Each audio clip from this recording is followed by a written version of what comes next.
وزیر اعلیٰ پنجاب مریم نواز کا تقریب سے خطاب، کہا پاکستان کے جس شعبے اور منصوبے کو اٹھا کر دیکھ لیں نون لیگ کا نام ہے، کاش دوسری جماعتیں بھی کام کر رہی ہوتی تو آج ملک کہاں کھڑا ہوتا۔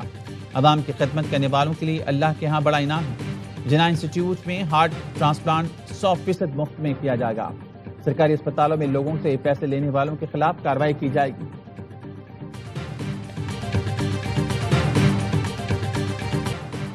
حکومت نے پیٹرول مزید 3 روپے 81 پیسے مہنگا کر دیا، نئی قیمت 341 روپے 59 پیسے فی لیٹر مقرر۔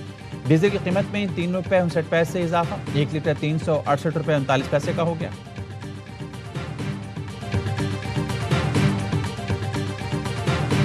جہد رکنے والی نہیں ہے، اب یہ احتجاج ختم ہونے والا نہیں ہے، اب حکومت کو نیچے آنا پڑے گا اور ہمیں آپ کی کسی بریفنگ کی ضرورت نہیں ہے۔ مذاکرات کرنا چاہتے ہیں تو آئیں اور اس پر مذاکرات کریں کہ لیوی کا خاتمہ کب کرنا ہے، کون سی تاریخ سے اس کو ایفیکٹو بنانا ہے اور لوگوں کی جان کب چھوڑنی ہے۔ ہماری جدوجہد رکنے والی نہیں، حکومت کو نیچے آنا ہوگا۔ ابھی تو ہم وارم اپ ہوئے ہیں، اصل میچ شروع ہونا ہے۔ احتجاج ختم نہیں ہوگا، لانگ مارچ بھی کریں گے۔ امیر جماعت اسلامی حافظ نعیم الرحمان کا کراچی دھرنے سے خطاب، کہا اشرافیہ موٹر سائیکل والوں سے لیوی کے نام پر اربوں روپے کما رہی ہے۔ حکمران لیوی کے نام پر مزدوروں، کسانوں اور طلبہ کو لوٹ رہی ہیں۔ حکمران طبقہ نااہل اور کرپٹ ہے، کوئی ویژن نہیں، یہ میڈیا کو یرغمال بناتے ہیں، کوئی اچھا کام نہیں کرتے۔ کچھ لوگ ہمارے دھرنوں کے بارے میں مایوسی پھیلا رہے ہیں۔ ہم نے حکومت کو IPP سے معاہدے ختم کرنے پر مجبور کیا، پیٹرولیم لیوی بھی ختم کرائیں گے۔ وفاقی حکومت ہو یا صوبائی حکومت، سب صرف کراچی کو لوٹتے ہیں۔ فارم 47 کی جماعتیں کراچی کی نمائندگی نہیں کرتی۔ دھرنے کے باعث عبداللہ ہارون اور اطراف کی سڑکوں پر ٹریفک جیم۔ میں شکر گزار ہوں پیپلز پارٹی کا، اپنی حکومت کا، اپنے وزیر اعلیٰ سندھ کا کہ انہوں نے 7 ارب روپے کی رقم منظور کی ہے، جس میں ہم کراچی کے اندر فائر ٹینڈر، سنورکلز کی ٹینڈرنگ کا پروسیس انشاءاللہ آئندہ چند روز میں ہم سٹارٹ کر دیں گے۔ جتنی ڈیولپمنٹ ہم کرنے جا رہے ہیں اس کی تمام تفصیلات آن لائن اویلیبل ہوں گی۔ کراچی کے لیے 7 ارب روپے کی منظوری پر پیپلز پارٹی اور وزیر اعلیٰ کا شکر گزار۔ میر کراچی مصطفیٰ کہتے ہیں احتجاج کے لیے کوئی پارک مختص کر دیتا ہوں، سڑکیں بند کر کے احتجاج کرنے سے نقصان شہریوں کو ہوتا ہے۔ KMC کونسل میں میئر، ڈپٹی میئر اور MC کے لیے اورنگی میں 80 گز کے مکان کی تجویز لاؤں گا تاکہ ہم وہاں رہیں۔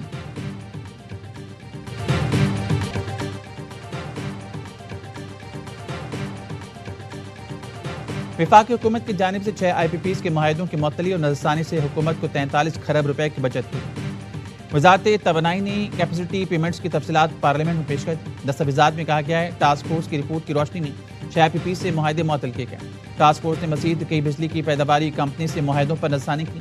حکومت نے گزشتہ 5 سال میں IPPs کو 64 کھرب 6 ارب کی ادائیگیاں کی۔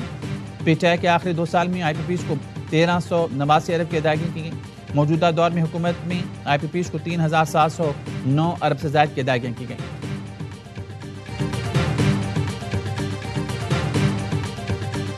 اسلام آباد میں NCCIA کا نجی G8 میں غیر ملکیوں کے جعلی کال سینٹر پر چھاپا، ڈیجیٹل آلات اور دیگر مواد تحویل میں لے لیے گئے۔ ترجمان نے کہنا ہے کہ کارروائی سائبر کرائم اور فراڈ کال سینٹرز کے خلاف کریک ڈاؤن کا حصہ ہے۔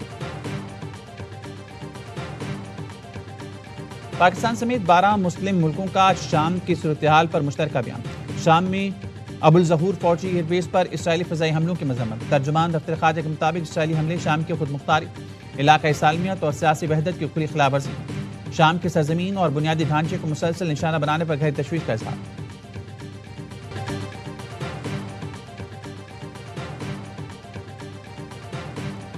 ایران کو جوہری ہتھیاروں سے روکنے کے لیے 100 مرتبہ جنگ کرنے کو تیار ہے۔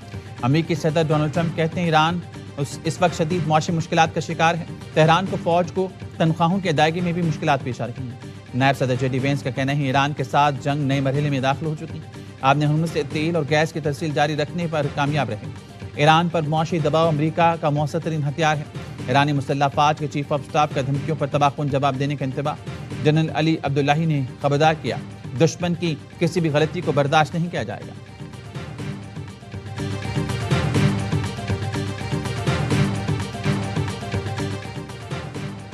ترکیہ نے اسرائیلی وزیراعظم کے عالمی گرفتاری وارنٹ پر انٹرپول سے رابطہ کر لیا۔ ترک وزارت انصاف کے انٹرپول کو نتنیاہو کے ریڈ نوٹس جاری کرنے کی درخواست۔ نتنیاہو نے نسل کشی، انسانیت کے خلاف جرائم کیے ہیں۔ اسرائیلی وزیراعظم نے بین الاقوامی پانیوں میں امدادی بحری جہازوں پر حملے کیے۔ غزہ میں جرائم پر پردہ نہیں ڈالنے دیں گے، ملزمان کا محاسبہ کریں گے، ترک وزارت انصاف کا اعلان۔